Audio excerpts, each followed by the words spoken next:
Hug your customers, Jack Mitchell. Yeah, I had no idea that even existed, but I guess it's because I didn't grow up in Connecticut. They have 5 stores, 4 on the East Coast, 1 on the West Coast. $100 million a year they do in sales selling suits and ties that aren't even that expensive. Sure. They're like just as much as any My Suit place. So that is different from the last book we talked about, because this is all about taking care of your customers. Yeah, Start With Why is like the soul of this, basically. This guy still works in the business. He's like 190. Yeah. Not really, but Yeah, sorry. he's got, I think, 3 generations in it. Three generations. And at the end of the day, it is about like all the little touches that you can do about, for your customers. I think there was a story in there, he flew a suit to Tokyo or something for like for a business meeting or something like that. He took the suit off his back even in the one, just to give a guy... He basically flew a suit. He found a client who was going to Singapore or something like that, and then he said, take this suit, and they actually flew it from Singapore, and they paid for the whole thing. So it's all about the little stuff that you can do for customers. It's a lot about sales, floor sales, retail. I thought it was a good book, and you actually sent me that. I sent it to you, and because I'm one of the only people who read about culture. It's funny. I sent that to you, and I sent that to one other person, one of the owners of Stateside Vodka. Oh, okay. Shout out to Brian. Yeah, I believe he read it. But yes, you are. Just a little shout out for Seth. One of the only humans that I have ever met, someone that founded a company called Culture Matters. Another shameless plug. That's a shameless plug. Very shameful there. That I can wholeheartedly say that I would die for culture. That's all I've got going on. I think you know that. I can tell you. There's nothing else going on. You lay down on some train tracks for something. So, and I'm very excited to talk about books with you and culture because, God, it's everything. Sure. It's everything. It is everything. Yeah. It's the thoughts that we have, and we either get it or we don't. Well, I think there's a very good argument to be made. You can run a company without good culture, but you can't run a great company without great culture, without culture. I mean, you have to have that. You have to get those people to go the extra mile. You have to instill a culture, because otherwise you're just punching in, punching out. People are going to come, people are going to go, and it's all those little behind the scenes type things. I mean, I always talk with my brothers about all the little touches at 11 o'clock at night that my staff probably does for the bride and the groom. All the hugs.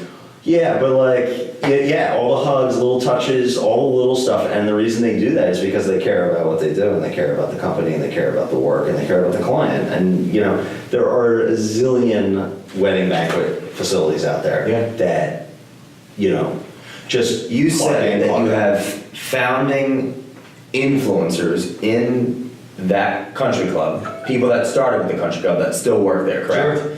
Are they the types that are they're in their strength zone, they're in their genius zone, and they're doing their thing? They lead with action. Well, yeah, I mean, they wouldn't be there if they didn't kick ass. So that is one thing I've noticed with I'll use a JPP word, the archetypal structure of companies that have, this is the important terminology, cultural alignment. There's always cultures. The issue is, well, people don't know. I know in this context, there's always different culture means being good. Alignment. Yeah. It's aligned. Sure. Because they see that in your place, you've got people that are doing it. Yeah. That's huge. Yeah, well, and there's something that I say that, when I'm meeting with my brothers, and I'm not there full time anymore, but, I do check in. And I say, if you're not in the spirit, if you're not into what we do here, you don't have to work here. And it sounds very cold, but it's really the truth, and we have to operate that way, because the minute someone thinks they're above the work, the minute someone thinks they're above the other staff members, the minute someone thinks that, they don't have to do this, they don't have to do that, people feel that, and you have to get rid of those poison pills. Almost literally, no matter how talented they are. I mean, there are some people that it would really kill to lose. But it's crazy you're saying this, because I just had this talk the other day with a client, and it's 100%. Yeah. That cancer will be a vaccine and a cancer. The only difference is the approach. Yeah. The mindset of it. Yeah. And we've had some people that have left, and it has killed us to let them go. Because they were so talented? Well, they were so talented, and or they filled an enormous role. or we didn't have a replacement, and we didn't know how, we didn't know if the product was going to withstand. So like, for example, you got a guy on a maintenance crew who knows how to operate every piece of equipment. You can throw him in when 4 people or only show up on a weekend because everyone else went out that night, the night before. And they're consistent. They're consistent. They're there. I mean, we've had guys there who haven't missed a day of work in 4 years, and those are the types of things, though, when they start to get above it, they start being high-handed with people.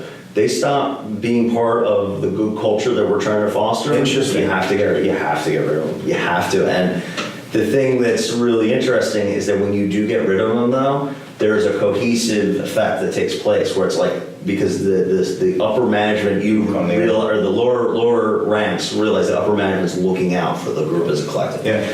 And I'm telling you, and I'm sure you get the glossy look in people's eyes when you try to explain this to people.